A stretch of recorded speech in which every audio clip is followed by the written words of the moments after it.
지난주까지 저희들이 로마서 뭐 주요 주제 위주로 다 좀 이렇게 봤고요. 오늘 이제 사도행전으로 넘어가서 나가보도록 이렇게 하겠습니다. 20장 사도행전 20장 1절에서 이제 3절까지를 이렇게 보게 되면은 소요가 그침에 바울은 제자들을 불러 고난 후에 작별하고 떠나 마게도냐로 가니라. 그 지방으로 다녀가며 여러 말로 제자들에게 권하고 헬라에 이르러 거기 석 달 동안 있다가 배 타고 수리아로 가고자 할 그때에 유대인들이 자기를 해하려고 공모함으로 마게도냐를 거쳐 돌아가기로 작정하니, 이렇게 기록이 되어져 있는데, 이건 전에도 몇 번 말씀드린 대로 거기 석 달 동안 있다가 라고 하는 거는 고린도였다라고 이렇게 보여지고요. 석 달 있는 동안에 로마서를 썼다라고 이렇게 볼 수가 있겠습니다. 사도 바울이 로마서를 기록한 장소가 고린도였다라고 하는 것도 의외고요. 아마 에베소나 또는 빌립보, 아마 빌립보가 사도 바울이 맘 편하게 있기에 딱 좋은 장소였을 것 같아. 빌립보 교회에 가서 있었으면은 아주 맘 편하게 그러고 좀 있었을 것 같은데, 제일 골치 아픈 데가 사실은 고린도였다. 고린도 교회 우리가 고린도서에서 보잖아요. 그냥 아마 사도 바울이 세우는 교회 가운데에서 제일 복잡하고 여러 가지 얽힌 문제가 있었던 데가 이제 고린도가 아닌가라고 이렇게 생각이 되어지는데, 이 사도 바울은 고린도에서 로마서를 썼다라고 하는 것도 의외이고, 그리고 사도 바울의 그 바램은 로마, 그리고 로마를 거쳐서 스페인까지 가는 거. 그러니까 당시 로마 제국 다 선거해 놓겠다라고 하는 거였는데, 3차 서연교 여행을 마치고서는 로마로 향하기보다는 예루살렘으로 향했다라고 하는 겁니다. 이것도 이제 의외인데요. 그 뒤에 이제 쭉 이렇게 가다 보게 되면 이제 에베소에 이르러서 그 장로들을 초해 가지고 이제 하는 그런 얘기를 보게 되면 이렇게 얘기를 하고 있습니다. 보라, 이제 나는 성령에 매여 예루살렘으로 가는데 거기서 무슨 일을 당할지 알지 못하노라. 오직 성령이 각성해서 내게 증언하여 결박과 환난이 나를 기다린다 하시나, 내가 달려갈 길과 주 예수님께 받은 사명 곧 하나님의 은혜의 복음을 증언하는 일을 마치려 하면은 나의 생명조차 조금도 귀한 것으로 여기지 아니하였노라라고 이렇게 이야기를 하고 있습니다. 그러니까 사도 바울은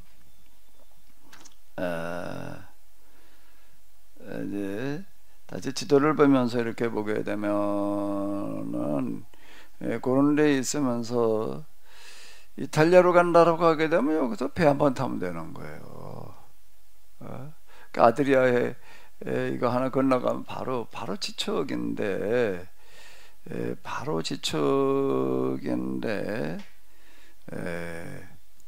근데 이걸 포기하고 지금 수리아로 예루살렘으로 올라가려고 그러는데 이 길은 금방도 이제 여기 우리가 이렇게 본 것처럼 배를 타고 어, 가려고 그랬는데 유대인들이 배에서 이제 바울을 해치려고 그런다라고 하는 그런 테러에 관한 소식을 듣고서는 포기하고 육로로 돌아갔다.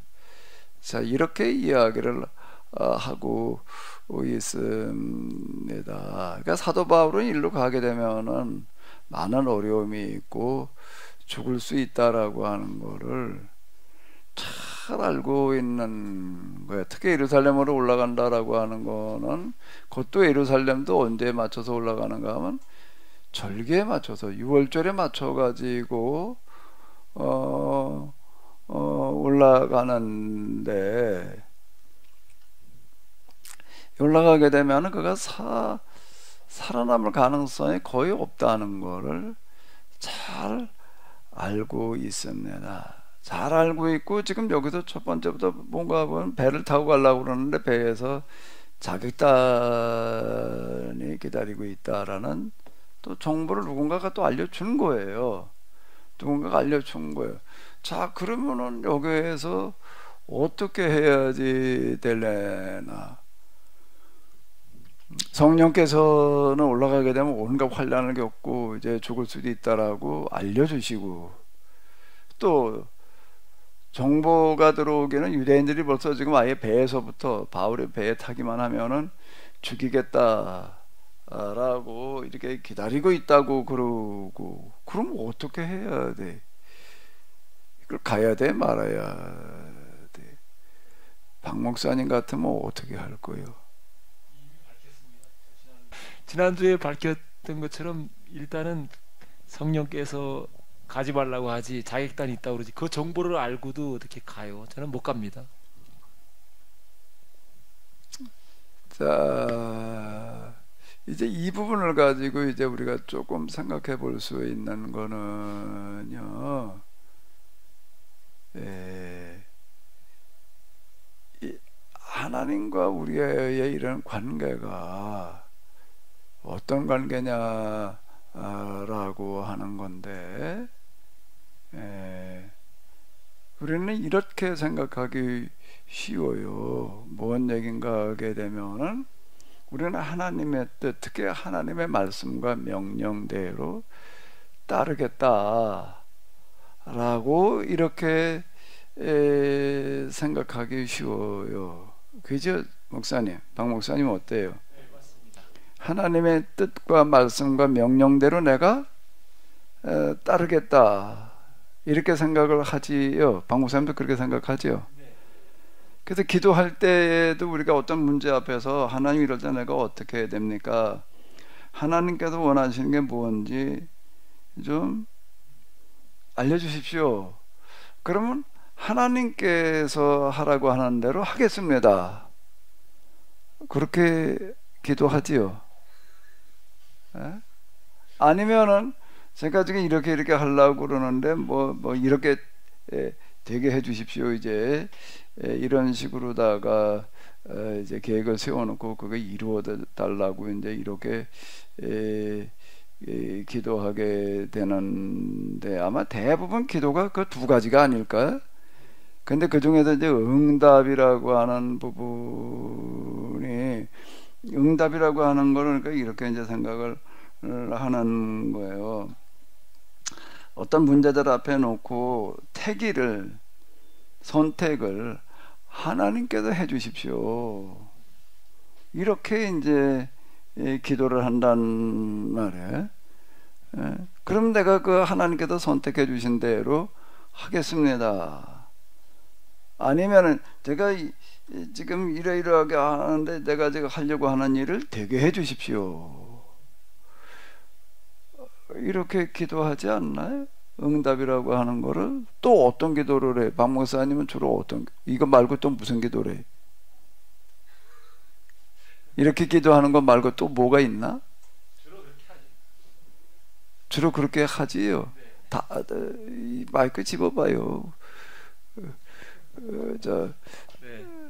찍으라고 했으면 찍어야지. 다른 것도 뭐 없어요? 다르게 기도하는 거?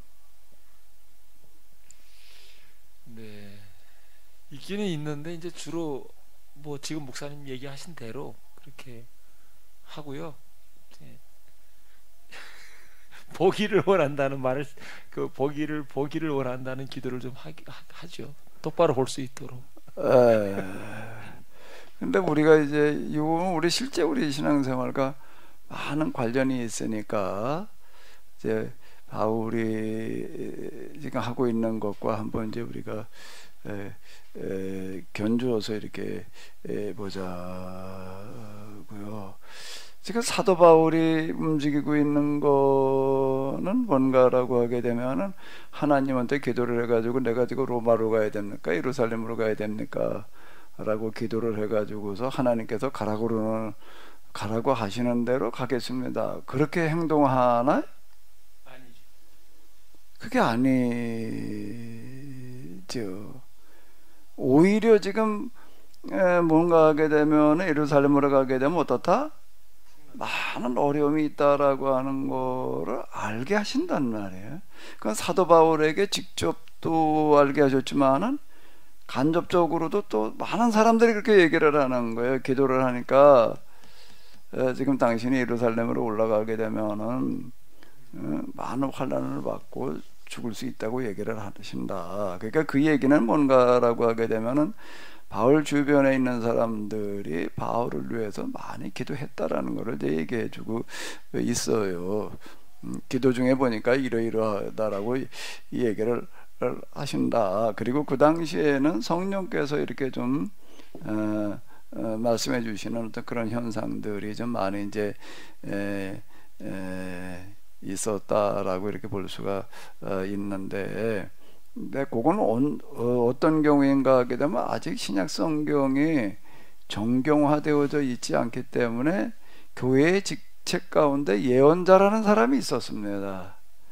예언자라는 사람들이 있었고요. 그러다가 이제 그 이후 그들이 사라지는 것은 언제인가 하게 되면은 성경으로 정경화가 되어진 다음에는 그 사람들이 사라지는 거예요. 그 일시적인 기간 동안에 활동하는 걸로 보면은 이렇게 될 것 같아요. 그거는 이제 뭔가 우리가 구약 성경에서도 이렇게 보게 되면 이스라엘 사람들이 이제 포로기를 겪고 나서 이제 귀환을 하는데 귀환한 초기를 지나면서는 이제 예수님 오시기까지 400여 년 동안 예언자가 등장하지 않았다. 뭐 이제 이런 얘기들을 이렇게 합니다. 그건 왜 그런가 하면 포로기 기간 동안에 아직 공식적으로다가 정경화되지는 않았지만 율법서를 비롯해 가지고서 예언서들이 성경으로 통용되고 있었다라고 하는 거예요. 그럼 그 다음에는 어떻게 하는가 하면 정경화되어진 성경의 말씀에 비춰서 신앙생활을 하게 되어져 있다. 이제 우리가 이렇게 이해를 해야지 될 것 같아요. 이거는 그때도 예언자들 말씀하셨으니까 오늘도 우리에게 또 그렇게 말씀해 주십시오. 이렇게 얘기할 수 있는 사안이 아니다라고 하는 겁니다. 오늘 우리 교회 안에는 예언자라는 직책을 가진 사람이 있는 게 아니잖아. 이제 초대교회는 일시적으로 이제 그런 사람들이 있었다라고 하는 건데요. 자, 그럼 사도 바울은 어떻게 움직이는가라고 하게 되면은 하나님께서 말씀하시는 대로 움직이는 게 아니라 어떻게 움직이는 거예요? 어떻게 움직이는 거예요? 어떻게 움직이나? 사도 바울은 기도를 해보니까 이제 뭐 어쨌든 예루살렘 올라가게 되면 많은 어려움이 있고 죽을 수도 있다라는 걸 아는데도 불구하고 예루살렘으로 간다고요. 그럼 왜 가는 거지요? 왜 가는 거예요? 뭐에 근거해서 가는 거예요?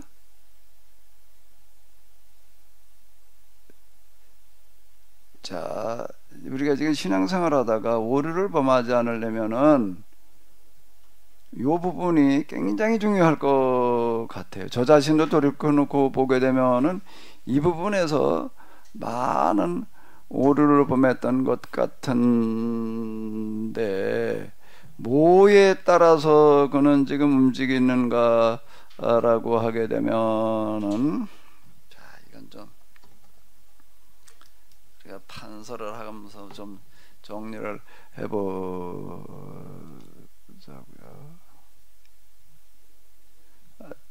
우리 신앙생활 가운데서 아마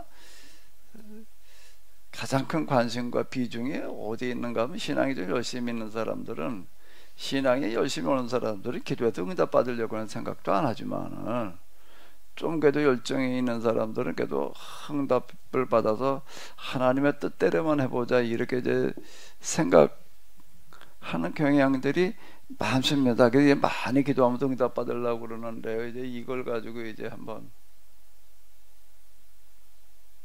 생각해 보자고요. 기도 응답이라고 하는 거를 도대체 이거를 어떻게 이해를 해야 되는가? 그 중에서 뭐요?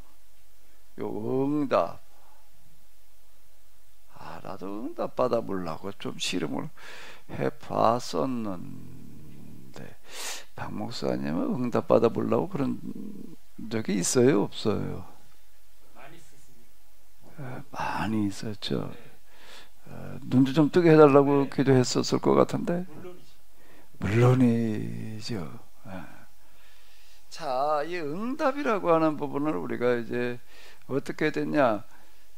구약 성경에서도 보게 되면 기도의 응답에 관한 이야기들이 많이 있습니다. 응답하소서, 응답하소서, 응답받는 그런 이야기들이 많이 있어서, 이렇게 기도해가지고 응답받아가지고 해야 되겠구나라고 이제 이렇게 우리가 생각하게 돼요. 그런 관련 구절들을 찾아내려고 하게 되면 사실 많습니다. 성경에 많이 있어요. 자, 그런데 이거를 사도 바울 같은 경우에는 그런 지금 어떻게 하고 있는가라고 하게 되면은, 기도해서 응답 받아가지고 예루살렘으로 가라 그래가지고 가는 게 아니라는 겁니다. 오히려 가면은 어려움을 겪고 있다라고 하는 거를 계속 얘기를 해주시는 거예요. 근데 바울은 그럼에도 불구하고 가는 거예요. 왜 가고 있는 거죠? 뭐에 따라서 움직이는 거예요, 이거 사도 바울은요?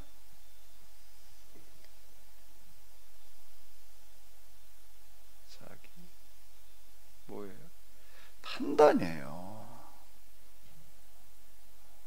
자기 판단에 따라서 움직인다 라고 하는 겁니다. 이건 뭔가 하게 되면은 조금 다른 말로 하면 뭐예요? 자율이에요. 왜 그는 가고 있느냐라고 한다고 하게 되면은, 그거는 우리가 이제 어디서 이렇게 볼 수 있는가라고 하게 되면은, 로마서를 우리가 이렇게 봤는데, 이 9장에 이렇게 보게 되면은, 내가 그리스도 안에서 참말을 하고 거짓말을 아니하노라. 나에게 큰 근심이 있는 것과 마음에 그치지 않는 고통이 있는 것을 내 양심의 성령 안에서 나와 함께 더불어 증언하노니, 나의 형제고 굴욕의 친척을 위하여 내 자신의 저주를 받아 그리스도에게서 끊어질지라도 원하는 바라. 이렇게 9장에서 이야기를 하고 있고, 그 다음에 이제 10장으로 넘어가면 또 얘기를 하고 있어요. 형제들아, 내 마음에 원하는 바와 하나님께 구하는 바는 이스라엘을 위함이니고 그들로 구원을 받게 하려 함이라 라고 이제 이렇게 얘기를 하면서, 이게 로마서에 기록되어져 있는 걸 지금 내가 편지를 쓰는 이유는, 이제 너는 예루살렘으로 가려고 그런다. 왜 가는가 하면 바로 이래서 그렇다. 그들이 지금 멸망하게 생겼기 때문에 구원받게 하려 함이라라고 하는 그런 얘기는, 사도 바울은 이들이 그냥 이대로 가다가는 틀림없이 하나님으로부터 버림받으리라라고 하는 거를 내다보고 있었던 것 같아요. 그래가지고 그들의 멸망 그냥 내버려 두지 아니하고 내가 가서 다시 그들을 이제 일깨우는 그런 일을 한 번 더 해야 되겠다 라고 하는 것 때문에 그는 지금 어디로 가는가라고 하게 되면 예루살렘으로 가고 있다라고 하는 겁니다. 이게 하나님의 명령에 따라서 가는 게 아니에요. 뭐에 따라서 가는 거라고요? 자기의 자율적인 판단에 따라서 가는 거예요. 자, 이렇게 해도 되나? 하나님의 판단과 내 판단 중에서 하나님의 판단을 따라야 되나? 내 판단을 따라야 되나?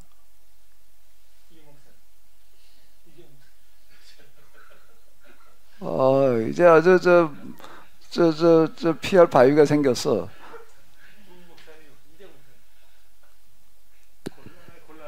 곤란한 질문이긴 한데요. 제가 이렇게 해보니까 결국은 바운더리는 분명히 있는 것 같아요. 하나님의 뜻, 또 성경이 말씀하시는 부분, 또 뭐 신학적인 부분 여러 가지가 바운더리가 있겠죠. 그 안에서 지금 저는 뭐 목사님 말씀에 일부 동의를 하는 거는 그 안에서 이게 정말 기도해보고 해야 될 일이 있고 또 하고 싶지만 못할 일들이 있잖아요. 그러니까 그런 걸 신중하게 판단을 해서 이게 옳다 그러면 뭐 피해를 당하든지 뭐 어려움을 당하든지 바울처럼 갈 수 있는 거고, 진짜 뭐 하고 싶지만 또 못하는 순간들도 있잖아요. 그러면은 그런 부분에 대해서는 내가 좀 고민을 하면서 정말 하나님의 뜻 가운데 어떻게 좀 일치되는 부분으로 갈까, 그렇게 고민하면서 가는 게 아닐까. 그냥 제 생각은 좀 그렇습니다. 우리가 신앙생활하면서 헛된 그런 어떤 낭비를 하지를 않아야 되는데, 에너지 낭비를, 그게 우리가 많은 부분에 이제 기도에도 응답 받아가지고 응답 받겠다라고 하는데 낭비가 되는 것 같아. 내 자신을 돌이켜 보더라도 그런 경우가 참 많았어요. 이제 기도하다 보면 응답이 잘 안 돼. 그러면 내가 어떻게 생각이 드는가라고 하게 되면 조금 더 기도를 해야 되는데 기도가 좀 부족해서 이렇게 생각이 들어요. 이 정도 기도해가지고 안 되지. 좀 더 기도를 해야지. 이게 좀 더라고 하는 거가 이제 뭐 금식하면서 또는 좀 더 많이 이렇게 생각을 하게 된다는 말이에요. 그리고 이제 여기서 이렇게 그냥 하는 건 말고 어디 산에 가서 뭐 어쩌고. 저도 이제 산에 가서 기도를 하려고 그랬던 거가 이제 그런 이유예요. 사실 여기서 그냥 이렇게 기도하는 것보다 그래도 산에 가서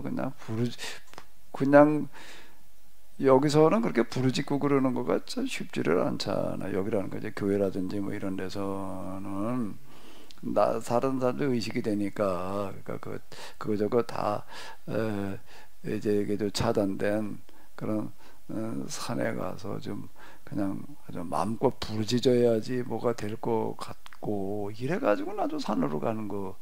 기도 할 때에. 그럼 이제 계속 이제 뭔가 그냥 이 정도 가지고는 안 돼. 더 많이 해. 이제 더 많이 해도 아주 그 생각이 많이 든다고. 더 하려고 이제 그렇게 되는데, 이제 그래도 안 되니까 그 다음에 뭔가 하면 이제 응답되는 또 시간이 걸려. 뭐 이제 좀 기다려야지. 뭐 계속 꾸준하게 기도를 해야지. 이제 이렇게 생각을 하면서 사실 여기까지 이렇게 왔는데, 그게 이제 이제 하나님께서 이제 언젠가는 응답해 주실 거야. 그게 이제 언젠가 신앙이야 이제. 그건 남 얘기가 아니라 내 얘기예요. 언젠가는 하나님 응답해 주실 거야. 이제 이런 식으로 그러고 왔는데, 근데 바울은 지금 가장 중요한 문제 앞에서 하나님께서 판단해 주시고 선택해 주신 거에 따르지를 않고 자기 판단에 따라서 움직인다 라고 하는 거예요. 근데 이제 제가 여기서 조금 이제 저 자신에게 변화가 생긴 거는 영생 경험 가운데에서 하나님과의 관계라는 거가 사실 좀 이제 회심하고 그러고 난 다음에 하나님 뭐 죄 용서함 받았다, 구원 받았다, 무슨 뭐 성령으로 충만했다, 어쨌다 저쨌다 이렇게 얘기를 하더라도 하나님과의 관계에는 좀 이제 이렇게 막연한 관계, 밀접한 관계라고 이렇게 느껴지지를 않았었는데, 무슨 얘기가 되는가 하게 되면 하나님께서 지금 어떤 생각을 하고 계시는지를 내가 정확하게 알기가 어렵단 말이에요. 그래서 이를 짐작을 해보는 거죠. 이럴 거야 저럴 거야 뭐 하나님께서 날 뭐 사랑하시고 뭐 아들이고 뭐 어쩌고 저쩌고 그냥 이 정도였는데, 이제 어리쯤 가다가 보니까 이제 하나님의 어떤 면전이라고 느껴지는, 그리고 하나님과의 소통이라고 하는 거가 이제 뭐 직관 뭐 이렇게 얘기를 하는데, 지금 우리 마주 앉아서 서로 대화를 나누듯이 박 목사님하고 내가 이렇게 마주 앉아서 대화를 나눠요. 그럼 이제 박 목사님 생각을 금방 내가 파악할 수가 있죠. 물어보면 되니까. 그런데 하나님 어디쯤 가니까는 내가 직관 뭐 면전 이렇게 얘기를 할 때에는 하나님과의 소통이라고 하는 거가 대화로의 소통이 아니라 마음으로의 소통이 되는 어떤 그런 상태. 거기서는 내가 아무리 박 목사님하고 이렇게 마주 앉아가지고 얘기를 해도 내가 박 목사님 마음을 읽을 수가 없어. 마음이라고 어떻게 알아? 그리고 박 목사님 말하는 걸 통해서는 이런가 보다 이렇게 짐작할 수밖에 없잖아. 근데 박 목사님 자기 마음을 감추고 말을 하면 난 알 방법이 없는 거예요. 근데 하나님과 소통이라고 하는데 그냥 마음으로 이제 소통이 되는다는 게가 이제 있더라고요. 그러니까 하나님의 마음이 전달되는 거예요. 이제 뭐 묻고 말고 할 거 없이 그냥 마음으로 진짜 가까워지게 되면 마음으로 소통되는 경우도 있나? 사람들끼리도 있어요? 그런 경우도 있을 수 있나? 부부를 일심동체라고 그러니까, 부부는 제 아내 같은 경우는 제가 말하기 전에 제 입 모양만 봐도 무슨 말 할 건지 안다고 그러더라고요. 박 목사님은? 저는 몰라요. 왜 몰라요? 그냥 저 사람이 그냥 무슨 마음 가지고 있겠구나 생각하지, 제가 뭐 이렇게 무심해서 그런지 몰라도 집사람은 탁팍 잘 꼬집어내더라고요. 지금 말할 거 있지 말해봐 뭐 그렇게. 그 사모님 꼬집기를 잘하시는구만. 목사님 조박기를 잘하시나?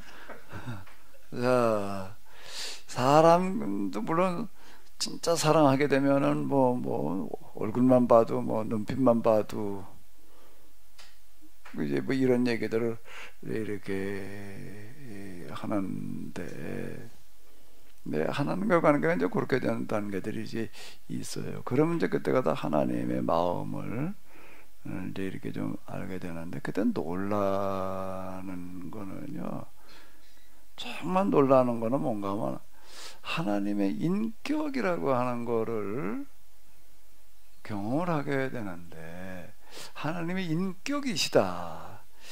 이거는 우리가 신앙생활 하면서 별로 그렇게 관심을 가지지 않게 됐던 것 같아요. 제가 하나님의 인격으로 계시다, 인격이시다는 거는 전지전능하시다 그래. 내 기도하면 그냥 뭐 뭐든 들어줄 수 있단 말이야. 하나님께서 한 말씀만 하시면 어제 다 된다. 이렇게만 이제 주로 하나님을 생각하고 그랬는데, 하나님의 인격이시다라는 부분은 별로 생각을 안 했던 것 같아요. 근데 가까이 이런 상태에 가서 이렇게 보니까 하나님 뭔가 하면 인격이시더라. 그 인격이라고 하는 거가 나에게 뭘로 느껴지는가 라고 하게 되면은요, 내 의견, 내 생각, 내 판단을 하나님께서는 어떻게 하시는가 하면은 존중해 주시는 거예요. 어떻다고요? 존중해 주시는 거예요. 그 인격이 저한테는 그렇게 느껴지는 거예요. 나는 그전에는 하나님께서 내 생각, 내 판단, 내 의견을 존중 들어주신다, 뭐 기도를 들어주신다, 이렇게는 생각을 해봤지만은 내 판단을 하나님께도 존중해 주시고 따라 주신다. 이거는 생각해 본 적이 없는 거예요. 그건 들어본 적도 없고 하나님과의 관계에서 제가 놀라는 거는 바로 이 부분이었어요. 그분은 절대 강요하지 않으신다는 거예요. 이건 네가 스스로 생각을 해서 네가 스스로 판단을 내리고 네가 스스로 선택을 해라. 그러면 나는 네 판단 그 다음에 선택이잖아요. 판단, 선택, 결정, 그렇게 가는 거 아닌가요? 맞나요? 자, 요걸 정리를 하면서 좀 생각을 해보시자고요. 생각, 그 다음에는 뭐지요? 판단, 선택, 선택이나 결정, 이제 여기서 이제 이렇게 결정을 하는데, 하나님께서는 요 부분을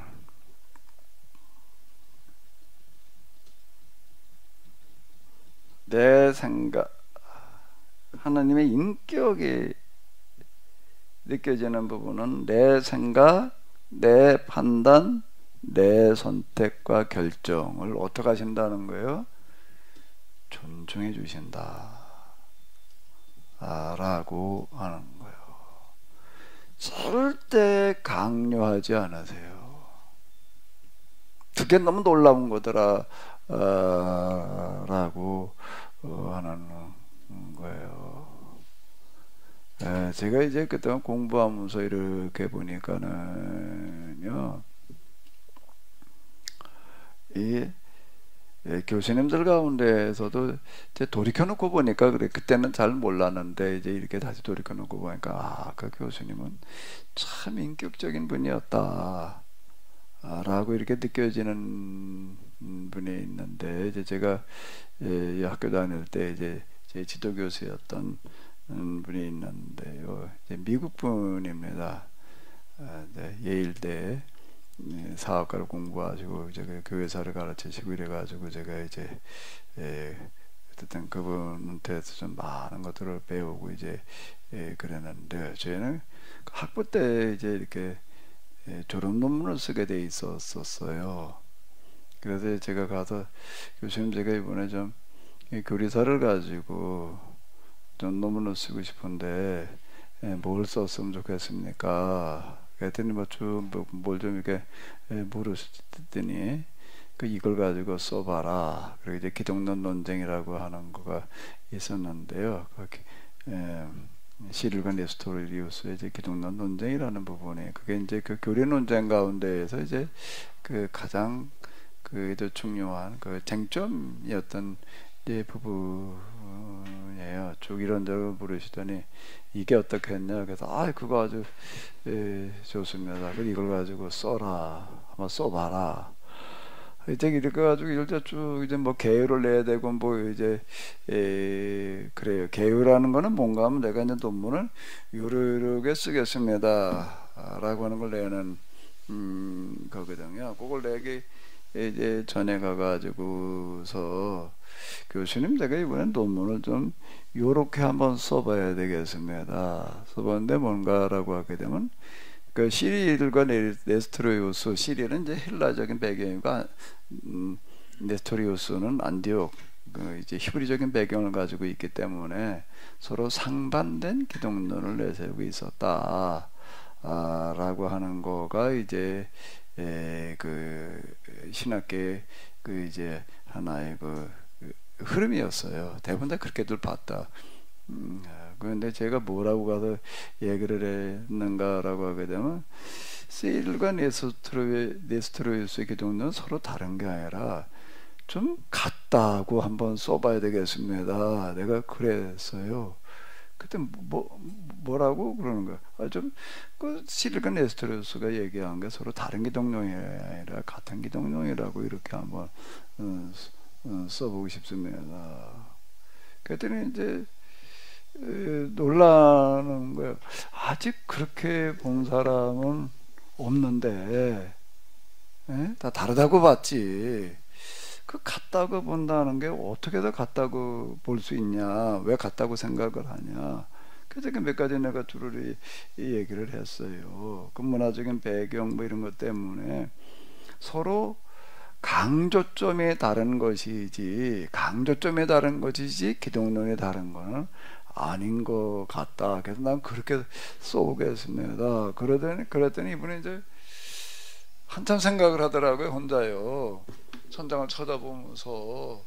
그렇게 얘기한 사람이 이제 아직 없으니까. 그러더니 이제 뭐라 그러는가. 그러면 그래, 한번 그렇게 써봐라. 이제 이렇게 얘기를 하더라고요. 근데 그 이후 이제 우리 한국 교수님도 이렇게 보게 되면은요, 자기 생각하고 좀 다른 거 얘기하고 그러면은요, 굉장히 기분 나빠하고요.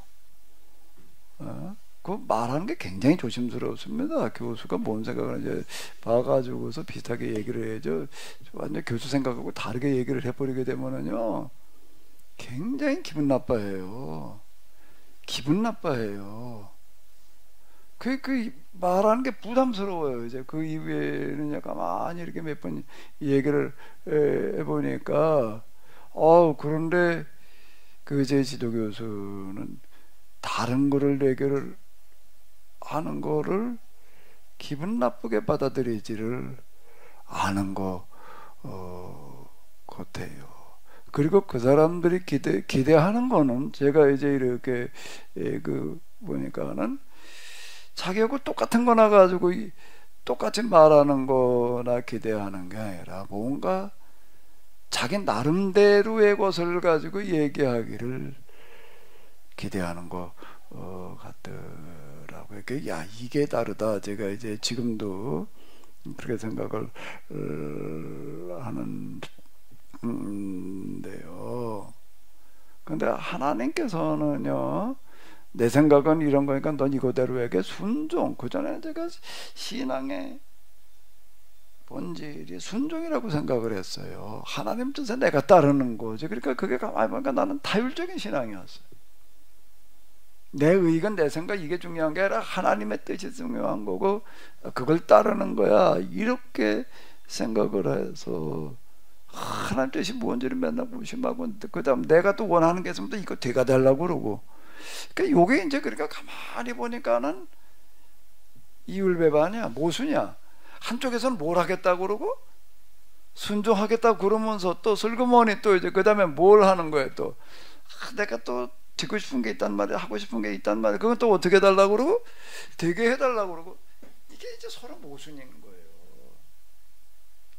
이 부분이 서로 모순이더라. 난 그건 모순이라고 생각하지 않고 그건 믿음이라고 생각을 했어요. 믿고 뭐 이건 들어주신다라고 그래놓고 또 이쪽에 가가지고서 또 한때는 또 하나님 말씀대로 다 말씀만 하시옵소서, 내가 말씀하신 내가 따르겠습니다 그래놓고 나가지고서는 또 이건 또 내고 싶은 대로 해달라고. 그러니까 이게 서로 이게 뭐가 이게 안 맞는 거더라고요. 그런데 제가 이런 영생의 이런 과정을 통해 가지고서 하나 얻는 거는 뭔가 그런 생각, 판단, 선택, 결정이라는 거는 그걸 어떻게 해야 되느냐, 여기가 이제 중요해지는 거더라고요. 그러니까 하나님께서는 이 선택도 안 해주시지만은요, 이렇게 해라 저렇게 해라 결정을 해주지를 않으세요. 그분은요, 그건 네가 해. 그 다음에 또 하나는 뭔가 하게 되면은 하나님께 가까이 가게 되면 하나님께서 내가 모르는 것들을 그냥 다 알려주셔가지고 그걸 가지고 뭘 어떻게 하게 할 거다라고 이렇게 생각을 한 거예요. 계시를 신비한 지식, 그리고 이해를 한 거예요. 그래서 하나님께서 알려주셔서 그냥 알게 하시고 이렇게 이해를 했는데, 계시가 응답이라는 부분도 이제 이거를 오해를 했지만은요, 또 오해한 부분이 뭔가 하게 되면 이번에 이제 또 이 계시를 뭘로 이해를 했다고요? 신비한 지식으로 이해를 한 거예요. 그러니까 하나님께서 이제 알려주셔서 알게 하신다, 이렇게 이제 이해를 했는데, 시간이 지나가면서 이렇게 보니까 뭔가 하게 되면은 하나님의 계시가 뭐라고요? 스스로 깨달음이더라고요. 이게요, 알려주시는 게 아니에요. 스스로 깨닫게 하심이더라고요. 그러면 도대체 하나님은 뭘 하고 계시느냐?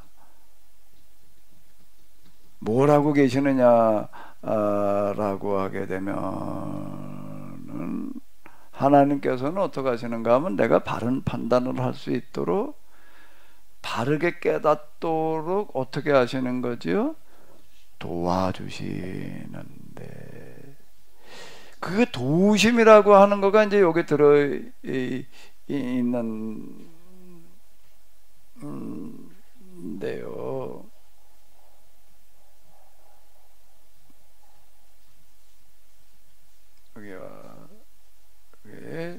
그 도우심이라고 하는 거가, 여기 이제 하나님께서는 이제 도와주고 계시는데,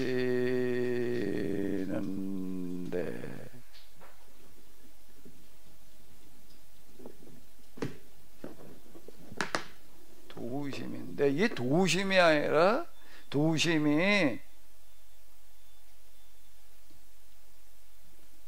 직접이 아니라 뭐예요?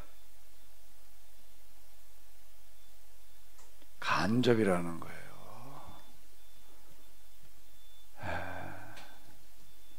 이게 놀라운 거야. 그러니까 이게 시간이 좀 많이 걸리고요. 제가 이런 과정을 통해 가지고서 제가 이제 하는 말이 있습니다. 그게 뭔가 하게 되면, 이게 이제 뭔가 하게 되면 이렇게 되려고 한다라고 하게 되면, 여기에 이제 하나님께서 간접적으로 도와주셔 가지고서 뭐를 먼저 알게 하시는가 하게 되면은요, 뭐죠? 바른 뭐예요? 이해가 필요한 거예요. 이게요, 난 내 이해가 그렇게 중요하다고 생각을 해본 적이 없어요. 이해가 중요한 거라고 보이지를 않았어요.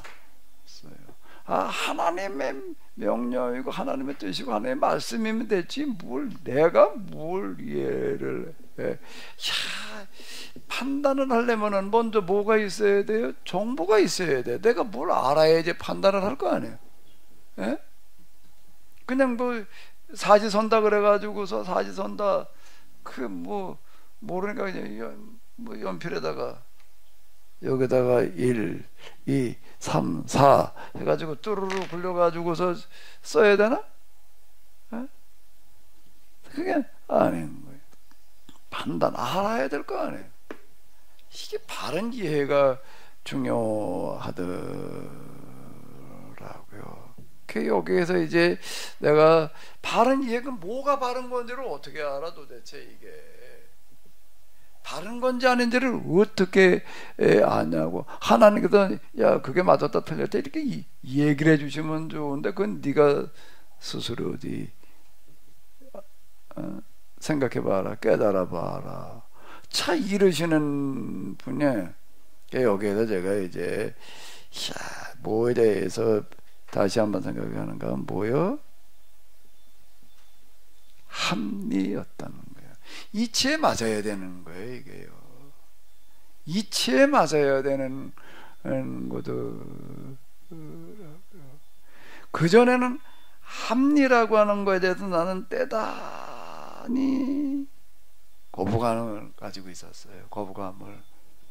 믿음의 세계에는 그건 특별한 세계야. 신비의 세계야. 그래서 합리적으로 그거는 이해가 되지를 않아.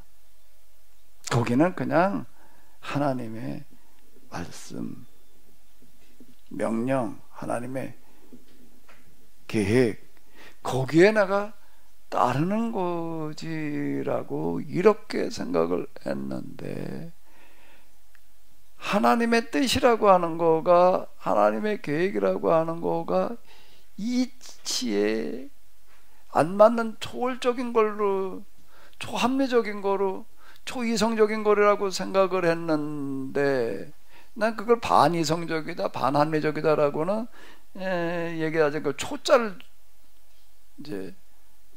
붙여가지고 이제 얘기를 했다고요. 그건 초이성이야. 우리가 머리로서는 이해가 안 되는 거고, 이렇게 이해하려고 했었는데, 그게 아니더라. 여기 이치, 원리, 상식, 이게 이제 중요해지더라고요. 이 부분. 하나님은 절대 합리에서 벗어나지를 않으신다라고. 왜? 합리가 하나님께서 만들어 놓으신 세상의 법인데. 근데 합리주의, 그러면 굉장히 그건 이제 르네상스에 합리주의가 등장을 하잖아요. 이성주의, 합리주의. 굉장히 거부감을 가지고 있었던 거가 여기서 제가 이제 이렇게 무너지는 거예요. 이게 바뀌는데, 이게 좀 시간이 좀 걸리더라. 다시 합리로 돌아오는 거예요. 이렇게 되고 나니까 비로소 이제 요한복음 1장 그 서두에 있는 로고스 기독론이 이해가 되는 거예요. 사도 왜 거기에서 예수님을 로고스라고 그랬는지가, 로고스가 이걸 얘기하는 거잖아요. 근본, 만물의 근본.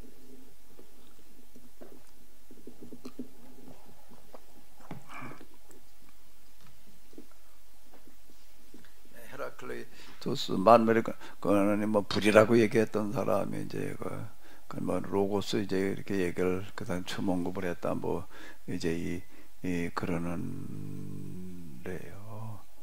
그 이제 역사를 해석하는 데에서도 그 전에는 역사를 하나님께서 주관하시는 거야. 하나님께서 주관하시는 거고, 앞으로 어떻게 될지는 몰라. 하나님 장중에 있어. 하나님 손바닥 안에 있고, 앞으로 무슨 일이 어떻게 될지는 그건 하나님의 손바닥 안에 있는 거를 어떻게 해야 되나? 하나님께서 손바닥을 이렇게 펼쳐주시면은, 그 하나님 손바닥 안에 뭐가 있구나, 이렇게 알게 되지. 이렇게 생각을 한 거, 그걸 계시를 받아야지 앞으로 뭐가 어떻게 된지를 안다. 이렇게 이해를 했던 거예요. 그래가지고 요한계시록 뭐 이런 걸 들여다보게 되면, 맞아, 하나님께서 이렇게 이제 계획을 하고 계신 거가 이렇게 드러나는 거야 라는 식으로다가 이해를 했었는데, 합리라고 하는 거에 대해서 이제 눈을 뜨고 나니까 역사가 그렇게 보이는 게 아닌 거예요. 역사에 뭐가 있는가라고 하게 되면 큰 흐름이라고 하는 게 있는 거예요. 뭐가 있다고? 역사에? 흐름이라는 게 있다고요. 역사에 무슨 뭐 흐름이야? 그냥 하나님의 계획이 중요하지. 예? 그걸 우리가 어떻게 알아? 깊이 기도하다 보면 하나님께서 알려주시지, 계시를 받아가. 이렇게 이해를 했던 거를 뭐로 이해를 하려고 그러는 거예요? 흐름으로. 그 흐름이 뭐냐? 흐름 속에 법이 들어있다는 거가 뭔가 하게 되면은 여기에서 이리관지라는 게 있잖아요. 한 원리와 이치로 모든 걸 다 설명을 하는 거.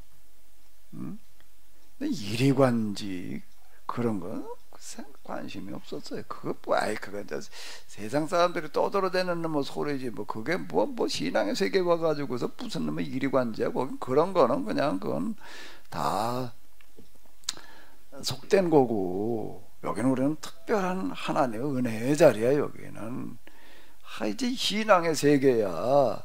신앙의 세계야. 아주 이렇게 생각을 하고 여기에 아주 안주를 하는 거야. 편한 마음으로 특별한 의식에. 근데 그게 아니라 역사에도 큰 흐름이 있는데 이게 아무렇게나 그냥 막 가는 게 아니라 여기도 하나의 법이라는 게 지배한다. 그 법이라는 게 뭐라는 거예요? 하나의 흘러가는 이 모든 거 다 꿰뚫는 하나의 관점이라는 게 있더라고요. 그게 뭐죠, 박 목사님? 계약. 박 목사님 보진 못해도 머리는 저. 계약이 바로 그거. 제가 자꾸 계약 이렇게 얘기를 하는 거면, 역사도 뭔가 하게 되면은 하나님의 계약대로, 창조가 곧 계약이 이렇게 보여지는 거예요. 그러니까 내가 계약으로다가 뭘 해내려가는가라고 하게 되면은 역사를 해석해 내려간 거예요. 그러다가 이제 이걸 가지고 이스라엘 역사, 교회사, 서양사, 세계사를 이제 이렇게 이걸 가지고 이제 해석을 해 내려가는데, 그러니까 죄인의 길이라고 하는 거는 교회사와 세계사를 혼합해 가지고 끌고 나간 거예요. 내가 이제 박 목사님이 아주 이제 최초의 그런 우리 여기 군포지방에서 하는 몇 명이 모여서 공부하는 그 공부 때부터 참석을 했으니까 아마 산증인인데요. 이 책이 몇 년도에 나왔나 하게 되면 출판된 거가 죄인의 길이 2008년이에요. 2008년이고요. 내가 세미나에서 말하기 시작한 거는 2003년이에요. 그러니까 그게 2003년이었으니까 몇 년 됐나? 이제 딱 20년 됐네. 딱 20년 됐는데, 그때 내가 이렇게 세계사의 결론을 2008년 시점에 지금 우리가 어디에 와 있느냐, 여기에 와 있다라고 하는 걸 제가 이렇게 얘기를 하는 거예요. 한국교회요, 한국교회요, 한국인이요, 한국인이요. 우리 앞에는 지난 역사에 아직 없었던, 그리고 앞으로도 다시 없을 큰 기회가 왔습니다. 너무나 좋은 기회입니다. 이 기회를 놓칠 수 없습니다. 놓쳐서는 안 됩니다. 놓치지 맙시다. 세계 무대의 중심에 설 준비를 하십시다. 세상을 만드시고 이끌어 가시는 하나님께서 지금 우리에게 이것을 요청하고 계십니다. 놓치지 맙시다. 놓치지 맙시다. 이 기회를 점점점점. 그리고 이제 내가 마지막 그치, 이 말로 내가 끝내서, 이건 뭔가 그 맨 마지막 요 챕터가 뭐래가 한국의 시대다. 2000년대는 이제 새로운 밀레니엄이 왔는데, 그러니까 한국의 시대가 왔다라고 하는 것들을 제가 이제 맨 마지막으로 이렇게 다루면서 지금 이제 이걸 얘기를 해 놨습니다. 이거를 제가 한국의 시대가 온다. 박 목사님, 내가 맨 처음에 이런 말 할 때 좀 믿겼어, 안 믿겼어요? 뜬금없는 소리로 들었죠. 뜬금없는 소리로 들렸다고? 솔직하게 말해봐. 아니, 실제로 다가오질 않고요. 그냥 정신 나간 소리라고 그런 거 아니고? 서로 정신 나간 소리라고 들렸다는 걸 그렇게 말하기는 뭐하니까 뜬금없는 소리라고 이렇게 진짜 그렇게 들린 거지요.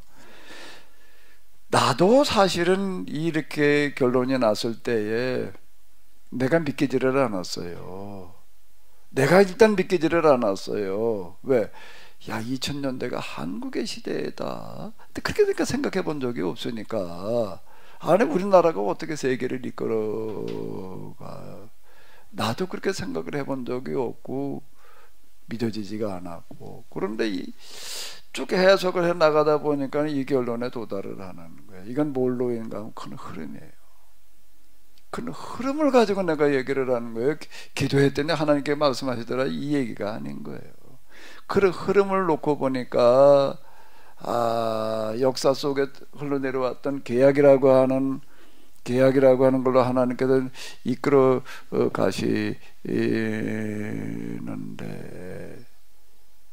계약으로 이끌어 가시는데 아브라함으로부터 이제 구속사가 시작되어진다 그러잖아요. 그러니까 왜 아브라함이냐라고 할 때, 아브라함이 하나님의 뜻에 그래도 맞는 부분이 있었기 때문에, 그 전에 그냥 예정이고 선택이고 그 왜 아브라함인지를 어떻게 알아? 그건 관심도 없는 얘기고, 그냥 하나님께서 아브라함을 그저 예정하셨고 선택하셨고 여기까지만 생각했던 건데, 그게 아니라 아브라함을 왜 선택하셨는지에 대해서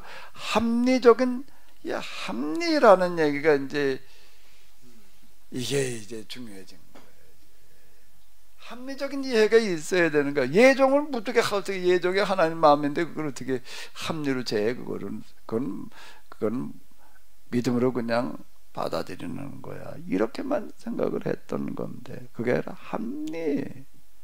그럼 내가 이제 왜 한국의 시대라고 이렇게 흐름 속에서 얘기를 하는가라고 하게 되면은, 2000년대 이 중요한 시대를 이제 이끌어가야 될 그런 나라는 또 서양에서 동양으로 넘어왔는데, 동양에서 하나님 보시기에 제일 그래도 맞는 나라여야 된다는 거예요. 하나님은 그런 나라를 통해서 일을 하신다. 근데 그게 중국도 아니고 인도도 아니라는 거예요. 왜? 중국, 일본은 그건 약육강식의 나라예요. 그 나라는요, 약육강식이에요. 하나님은 절대 그런 나라를 통해서 일하시지를 않는다고. 그러니까 합리적인 게 아닌 거예요. 예? 일시적으로 쓰는 도구가 될 수는 있어. 그 내가 이제 똥친 막대기 내가 이렇게 얘기를 했다고. 아수르와 바벨론이라고 하는 건 뭔가 하면, 하나님께서 쓰시긴 쓰셨는데 뭘로 쓰셨는가 하면은 똥 치우는 막대기로 쓰셨다. 장로님은 똥 치우는 막대기가 뭔지 아세요? 똥친 막대기. 제가 좀 무식해가지고서요.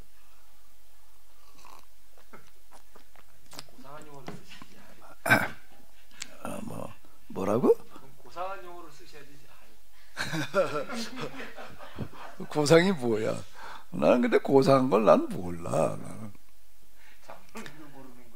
똥친 막대기라고 하는 거는 예전에 애들 이렇게 보게 되면 애 키우는데도 그 기저귀 갈아 끼우는 거가 참 힘들었다고. 요즘 저 일회용도 아니고 진짜 그 종이 저 소창 그거 뭐 하면은요, 애들 똥오줌만 가리면은 다 키워놓은 거 같더라고. 그거 가지고 키워보니까는요, 몇 년 걸려야 돼. 이게 기저귀 안 채워지는 게, 이제 기저귀 안 채우, 기저귀 떼기 전에 이제 애들을 어떻게 하는가 하게 되면 가랭이 이렇게 터진 옷을 입혔다고요. 요즘 그것도 없어진 것 같아. 그 어디 가서 그냥 앉으면 그냥 오줌똥 그냥 옷에 젖지 말라고 그래 놓은 거 보신 기억 나요? 그거 입고 크셨어요? 그거 아니고 큰 애들이 없었지. 그때 다 그러고 그러는데, 그럼 그 애들이 그냥 아무 데나 가도 앉아서 오줌똥 놓다. 이게 여기저기다 그냥 아무 데나 가다 똥을 넣어놔요. 그러면 어떻게 해야 되나? 뭘로 치워요 그거를요?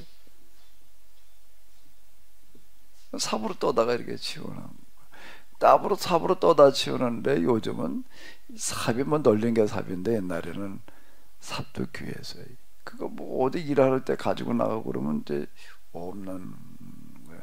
그러면 어떻게 치나 하게 되면요, 이렇게 막대기 이렇게 두 개를 가지고, 막대기 아무거나 두꺼워 가도 이렇게 두 개를 가지고서 애들이 아주 물똥이 아니고 된똥이고 이렇게 떠가지고서 어떻게 하나 하게 되면 같이 갖다 버리는 거예요. 똥을 갖다 떠다 어디다 버려요? 어디다 버려야 돼요, 장로님? 변기요? 변기가 어디 있어요, 옛날에? 그 집 앞에 다 뭐가 있는 두엄대미가 있었습니다. 거의 다 있었어요. 그 집마다 걸음을 해야 되니까. 그럼 이거 떠가지고서 그냥 화장실은 좀 멀어가지고 거기까지 들고 가지도 않았고요. 그냥 두엄대미다 휘집어 던지는데 똥만 던지나 막대기도 던지나? 막대기는 아무거나 해도 뚝 꺾어가지고 한 거니까 어떻게 하는 거예요? 똥하고 막대기를 같이 던지는 거야. 그 막대기를 뭐라고 부른다고요? 똥친 막대기. 내가 알고 있는 범위와 수준에서는 아수르와 바벨론은 하나님의 도구인데 똥치는 막대기로 보이더라. 그 똥친 막대기라가 이제 그러는데요. 하나님께서는 아수르와 바벨론 같은 약육강식의 나라는 똥치는 막대기로 쓰시는 거지.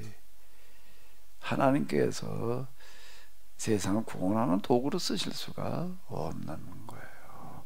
그 흐름 가운데에서 이렇게 보니까 아시아의 어느 나라가 여기에 부합한가 봐. 한국인 거예요. 한국. 내가 그 성서를 우리 역사를 쓴 거는 뭔가 하면 왜 한국에 하나님께서 2000년대에 쓰실 수밖에 없는 나라인가 라고 하는 거를 내가 얘기하려고 그런 거예요. 우리 가운데에는 홍인간의 역사라는 게, 홍인간이라고 하는 그런 사상이 있고, 그게 홍인간 사상이 우리 역사를 지배해 왔다. 이걸 얘기하려고 제가 그런 거고요. 홍인간 사상이 우리에게 있고, 이게 하나님께서 쓰실 수 있는 근거가 된다. 그러니까 우리는 절대로 힘을 앞세워 가지고 남의 나라를 지배하러 간 적이 없다. 요걸 얘기하는 거예요.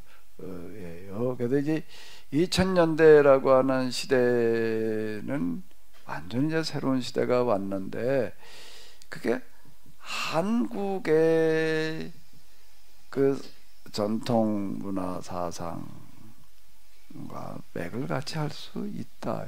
요렇게 이제 내가 봐서, 그래가지고 흐름을 가지고 내가 얘기를 한 거라고. 계시를 받아가지고 한 얘기가 아니에요. 그런데 뭐 정신 나간 소리로 들렸다고? 예? 근데 지금도 정신 나간 소리로 들려요? 어떻게 이렇게 지금도 얘기를 하면, 박 목사님 또 마이크 좀 쥐고봐. 지금도 아직 정신 못 차린 소리야? 아니요. 지금에 와서는 이제 되어지는 지금 그 일들을 보니까 그럴 수 있다라고 동의가 돼요. 뭘 근거로? 지금 뭐 한때까지는 아직까지는 저는 미치를 못하고 한류가 지금 퍼져나가잖아요. 뭐 BTS니 뭐. 그때는 아직 한류 등장하기 이전이라고. 네. 그랬죠? 네. 한류 등장하기 이전이야. 한류가 있긴 있었는데 바닷물이야. 찬 바닷물일 때고, 그때는 아직 찬 바닷물로 한류가 있을 때 얘기이고, 이제 한국의 시대가 오고 있다라고 하는 거가 정말 실감이 나는 게, J-팝이라고 하는 걸 일본 사람들이 먼저 만들었더라고요. J-팝을. 근데 그건 저희들끼리 그냥 일본에서 부르다 끝나버렸어요. 저희까지 못 가는 거야. 아니 어디 이렇게, 요즘 뭐 유튜브 시대, 유튜브에 뭐 없는 게 없어. 뭘 보려면 유튜브로 가봐라 그래야 되는 시대가 온 거거든. 유튜브에 보니까 미국에서 무슨 대학에서 이 K-팝을 가지고서 강좌를 열어가지고 강의를 하고 있더라고요, 교수가. K-팝이 이게 이제 커리큘럼이야 이제. 그래 거기서 제가 잠깐 본 거예요. J-팝을 먼저 만들어놨는데 왜 J-팝은 그냥 수로 두고 말았는지를 뭐 여러 가지로 다 뭐 어쩌고 저쩌고 얘기들을 이렇게 하더라고요. 그래 J-팝이라는 게 먼저 있다는 걸 알았는데, J-팝 이전엔 뭐가 있었나? E-팝이 있었지. E-팝. 유럽 사람들이 부르는, 서양 사람들이 부르는 팝송, 유러피안 팝송에다가 이걸 이팝이라고 해요. 이제 구분해가지고 막, 저는 이팝이라고 그러지도 않아서 그냥 팝송 그러면은, 팝송 그러면 뭘로 통했죠? 그냥요?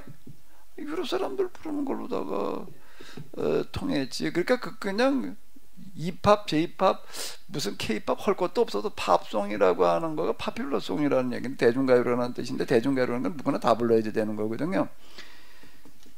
누구나가 다 부르는 노래는 당연히 유럽 사람들이 부르는, 서양 사람들이 부르는 노래였지. 동양 사람들이 부르는 노래가 파퓰러송이 될 수, 서양 사람은 안 부르니까 그냥 뭐 앞에다가 아무것도 안 붙여도 그냥 팝송 그리고 끝났는데, 이제 무슨 일이 생겼는가 하게 되면은 한국 사람 때문에 K자가 붙은 거예요, 팝송 앞에다가. 왜 그전에 팝송 그러면 무조건 그냥 서양 사람들이 부르는 노래였어요. 그러다가 이제 한국 사람이 부르는 노래가 한국에서만 부르는 게 아니라 동양에서만 부르는 게 아니라 세계 사람들이 다 부르다 보니까 이제 그걸 뭐라고 불러야 돼? 그냥 팝송. 여태까지는 서양 사람들이 부르는 게 팝송이었는데 이제 그 팝송이 아닌 거예요. 그러니까 구분을 해야 되잖아요. 뭐라고 구분을 해야 되나? K자가 붙은 게 K팝송이라는 게 신조어가 생긴 거예요. 그래가지고. 근데 그 전에 뭐가 있었는 거? J팝이라는 게 있었더라고요. J팝을 만들어가지고 해보려고 했는데 그건 안 됐다는 거예요. 그건 안 되고 그 K팝이 됐단 말이야. 그 왜 됐느냐 이걸 가지고서 뭐 이제 분석들을 이렇게 하고 있더라고. 이런저런 얘기가 있었는데 뭐 노래를 더 잘 불러서 또 얘기가 될 수가 있고, 그 애들 키우는 그런 거 뭐야 그 뭐 기획사에서 뭐 어떻게 잘해서도 물론 그렇게도 하겠지만은, 내가 얘기하고 싶고 우리에게 뭐가 있는가 하면 전 세계 사람들의 가슴을 움직일 수 있는 우리의 정신 문화가 그 밑에 우리도 모르는 그런 거가 그게 배어들어 있기 때문이다. 우리의 문화가 지금 이렇게 노래도 그렇고 처음에는 드라마로 나갔잖아요. 그 다음에는 영화가 나오고 그 다음에 이제 순서가 그런가? 지금 팝송이 나오고 이렇게 지금 나가는 거가 왜 그런가 하면 그 영화들이 가가지고도 드라마가 그냥 그렇게 사람들 신고 올리는 거는 거기에 우리의 문화가 들어있기 때문에, 정신문화가 들어있기 때문이다. 그게 이제 뭐가 갔는가 하면 드라마가 갔어, 영화가 갔어, 노래가 갔어. 이제 그 다음에 뭐가 가야 되나? 뭐가 가야 된다는 거죠? 인문학이 가야 되나? 인문학이 가야 돼. 인문학이라고 하는 건 뭐 우리 역사를 해석을 하고 종교를 해석을 해야 되는, 문화를 해석해야 되는 인문학이 이제는 그 다음 단계에 이제 남아 있는 어떤 이런 거고요. 여기 이제 어쨌든 우리나라가 지금 이런 역할을 해야 될 시점에 와 있다라고 하는 것들, 이제 이게 20년 전에 한 얘기. 근데 그거는 계시로 한 얘기가 아니라 뭐로 한 거라고요? 흐름과 역사 해석을 통해서 한 얘기였다라고 하는 건데요. 예, 시간이 됐기 때문에 좀 쉬었다가 또 다음 시간을 가져보도록 하겠습니다. 네. 감사합니다.